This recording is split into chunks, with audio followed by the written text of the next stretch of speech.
Bom, queridos, a dica de hoje para essa semana de inglês, nós não vamos começar já com a lista, e sim com algumas dicas super importantes, certo? A dica do Enem dessa semana são dicas básicas, dicas de estudo mesmo, certo? A primeira dica que eu quero passar para vocês é essencial que vocês criem o próprio dicionário de vocês. Se vocês optaram pela língua inglesa, o que é que eu sei em inglês de verbo? O que é que eu sei de pronome? O que é que eu sei de preposição? Escrevam as palavras que vocês conhecem, certo? É muito importante. Só assim vocês sabem em que nível o inglês de vocês estão. Depois, sempre faça a redação, utilizando o que vocês aprenderam. Tentem fazer um pequeno texto com os gostos de vocês, como, por exemplo, quem eu sou, quantos anos eu tenho, o que eu gosto. Só assim vocês vão ter noção se tem condição ou não de escrever alguma coisa com inglês, certo? É importantíssimo que vocês tenham muito cuidado com os falsos cognatos, né? Que são chamados falsos amigos. Aquelas palavras que a gente acha que a escrita é parecida com o português, que a tradução também é, certo? Assistam videoaulas no YouTube ou qualquer outra plataforma. Leiam todo dia uma notícia ou alguma frase que vocês acham interessante em inglês, em alguma camisa, em algum lugar. Converse em inglês, ouça música, é essencial. Música é uma das opções mais importantes e interessante, digamos assim, que relaxa a gente, né? E escutem o tipo de música que vocês gostam em inglês. Assistam séries, filmes e vídeos também em inglês, que é super importante, certo? Como estudar inglês para o Enem? Primeiro, vocês tentem resolver questões anteriores. Eu vou disponibilizar algumas questões aqui na próxima semana. E aí eu vou estar resolvendo com vocês depois que vocês tentarem, certo? Nós vamos responder juntos. Observem a variedade de gêneros textuais. Qual o tipo de texto? Se é uma música, se é uma tirinha, né? Veja qual o tipo de texto mais usado nas provas anteriores. Outra dica importante é prestar atenção às questões de interpretação de texto. Interpretação é algo que pega muito a gente. Interpretar na nossa língua já é difícil, interpretar em outras línguas é um pouco mais complicado. Então, que a gente preste bastante atenção nos textos de interpretação. Preste atenção nos enunciados, não é? Que são as questões, eu sempre digo para vocês que o mais importante é a gente saber o que a questão pede e não a gente tentar ler tudo e se perder com o tempo da prova. E administre bem o tempo da prova. Se você está achando muito complicada aquela questão, pula para outra, certo? Não perca o seu tempo todo em uma única questão. E aí vocês ficam se perguntando o que fazer para eu gabaritar ou para eu tirar uma nota boa na prova de inglês no Enem. O que fazer, certo? Leia a pergunta e tente saber exatamente o que ela quer, certo? Porque questões de interpretação é complicado.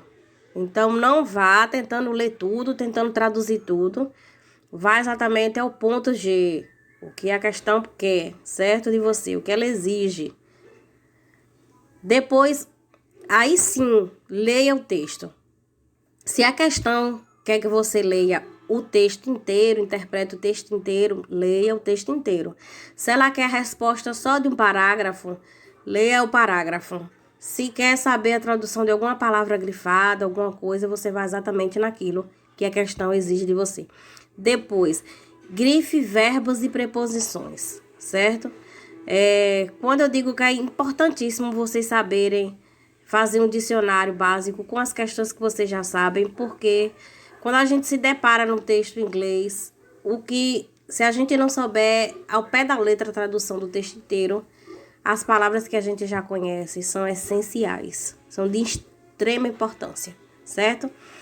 Leia atentamente as alternativas, porque na hora da gente marcar as alternativas, uma simples palavra pode deixar a gente com uma questão a menos acertada, certo? Agora, o que não fazer? Não perca o tempo lendo o texto todinho sem saber o que a questão quer, certo? O essencial é isso.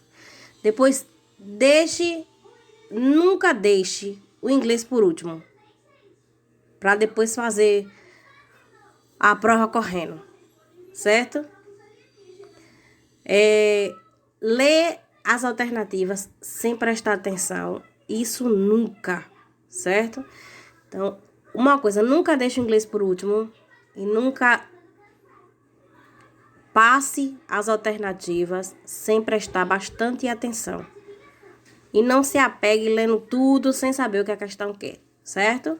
No início, como eu falei para vocês, tenham cuidado com os falsos cognatas. Vamos falar deles agora, certo? Porque é o que mais pegam as pessoas. Os meninos costumam dizer que é pegadinha. Puxa, eu achei que era aquilo, mas não era.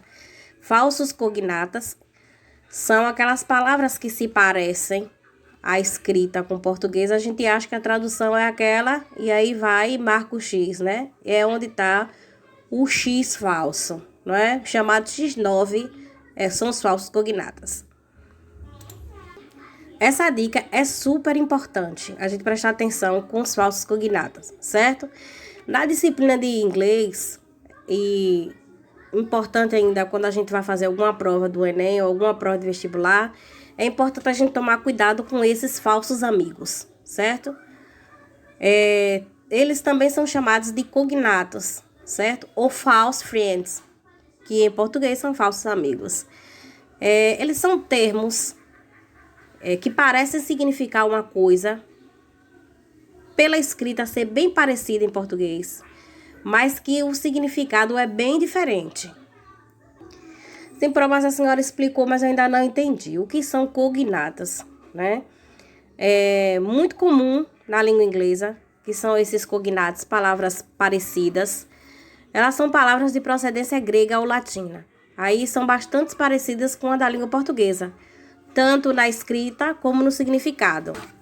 Existem alguns tipos de cognatos, certo? Esses cognatos podem ser idênticos, que são palavras como animal, que em inglês é escrito a mesma coisa, o chocolate, né? Rádio, piano, hospital, hotel, entre outras. Ou pode ser cognatos bastante parecidos, que não são idênticos, mas são bem parecidos, não é? Gasoline, banks, inflation, inteligente, population, ou vagamente parecidos, certo? Que são activity, impossible, lamp, company.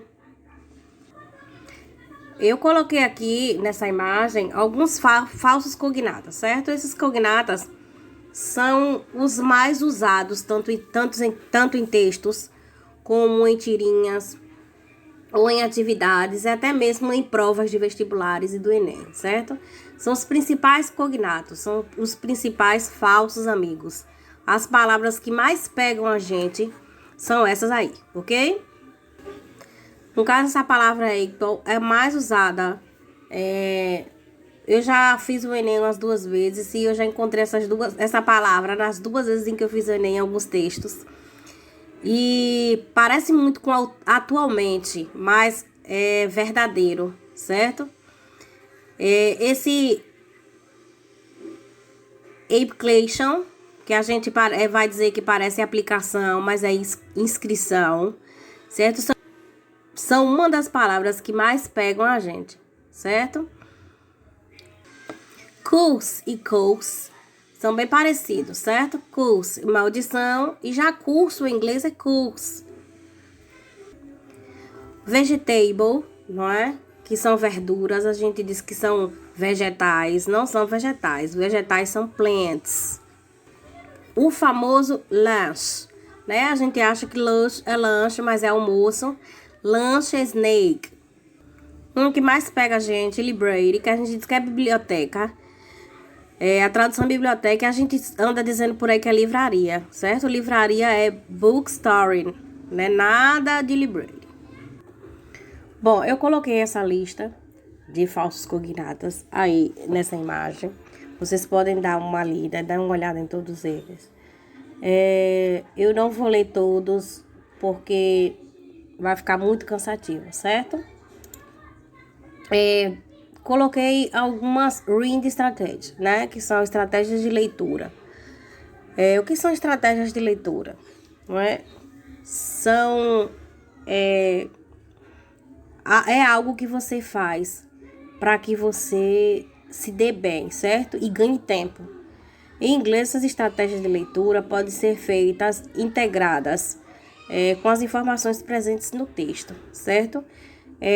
Toda informação que aparece no texto é necessária, eu sempre digo. Nunca deixe de associar a imagem. A imagem é super importante quando vem associada ao texto. Ela ajuda a gente a obter a melhor resposta. Então, quando a gente está meio que complicado para a gente responder e aparece a imagem, olha a imagem antes de qualquer coisa e depois a gente vai para ler a pergunta, certo? A imagem é algo que ajuda, é tipo um coringa, né? Uma carta na manga. Ela ajuda muito a gente a saber o que de fato está no texto. Essas interações podem ser verbais, não é? Alguma frase, alguma coisa solta, ou não verbais, que são as imagens, não é? E as fontes que vêm logo abaixo da imagem, o ano, essas coisas. Vale a pena também focar a atenção nos aspectos de leitura, para ter uma ideia do que trata o texto, não é? Para testar o efeito da estratégia, faça uma experiência, ao contrário. Leia rapidamente um texto sem prestar atenção no título ou nas imagens e tente para ver se a ideia que você vai ter é a mesma quando você parar, analisar as imagens, ler o título e tentar traduzir as palavras conhecidas. Não é melhor? Então, faça um teste, mesmo que seja um texto em português mesmo, faça um teste em casa, para você ver se essa estratégia não vai ser de suma importância. Em seguida, observe os elementos não verbais e pense até que ponto a leitura inicial teria sido facilitada, caso você tivesse parado para olhar as imagens, os elementos não verbais. Então, quando a gente para analisar as imagens, a gente ganha tempo, certo? Como eu disse, é uma carta coringa.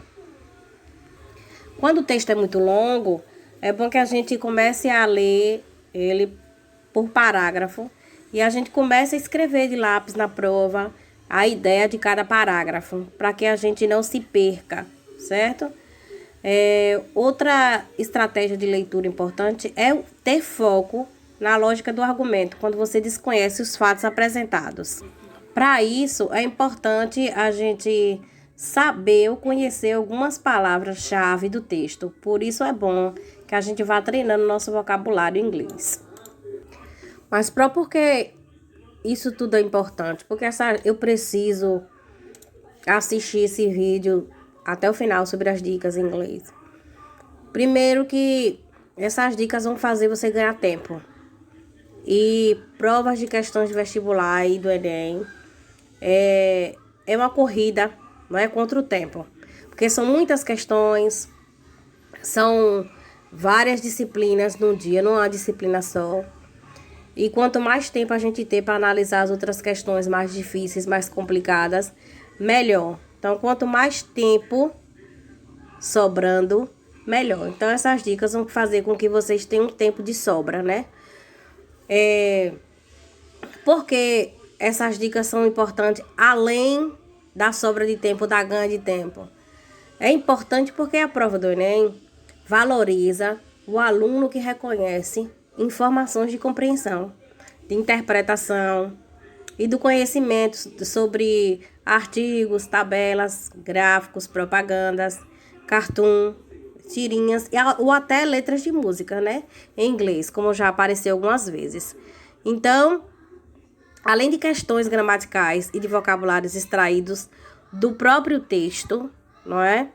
É muito importante a gente ouvir essas dicas, porque na hora da gente analisar a resposta correta, a gente vai ter muito mais certeza de que aquela é a resposta que vai fazer a gente gabaritar na prova, certo?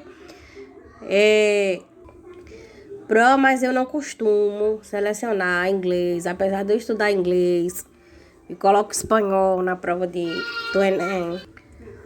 É porque eu acho impossível, né? Impossível para eu acertar, eu gabaritar, porque inglês é muito difícil, o Enem também é muito complicado, e os dois juntos pior. E o espanhol é bom porque as palavras se parecem. Cuidado, eu acabei de dizer para vocês, cuidado com falsas cognatas. Às vezes a gente seleciona até uma língua que não seja a língua inglesa, que seja parecida com português, mas tem algumas palavras que a tradução não é exatamente aquilo que a gente pensava que era, o que a gente pensa que seja, ok? E peguem a palavra impossible e apaguem o in para vocês verem o resultado, certo? Fica o quê? Possível, não é? Possible. Por quê, Pro? Tudo com garra e determinação é possível. Aquilo que a gente coloca, o esforço, que a gente corre, busca e vai atrás, é possível. A gente não pode ficar sentado, sem fazer nada, sem treinar, sem estudar, sem assistir videoaula, não é? Porque aí sim vai ser impossível. Mas se a gente treinar, se a gente correr atrás, se a gente buscar, vai ser possível. Nada é impossível para quem corre atrás, para quem quer um objetivo, para quem quer que seus sonhos se concretizem, ok? Então, se a gente quer que os nossos sonhos se concretizem, a gente tem que passar a valorizar mais os estudos e valorizar muito mais o tempo perdido, não é? Que às vezes a gente perde tempo em outras coisas e não ganha um tempo lá na frente, porque se a gente perde tempo agora, lá na frente vai ser muito mais corrida na vida da gente, pra gente conseguir concretizar os nossos sonhos. É um cheiro, né? Um cheiro, e por hoje é só. Finalizamos aqui as nossas principais dicas para vocês se darem bem e gabaritar no Enem, na disciplina de inglês.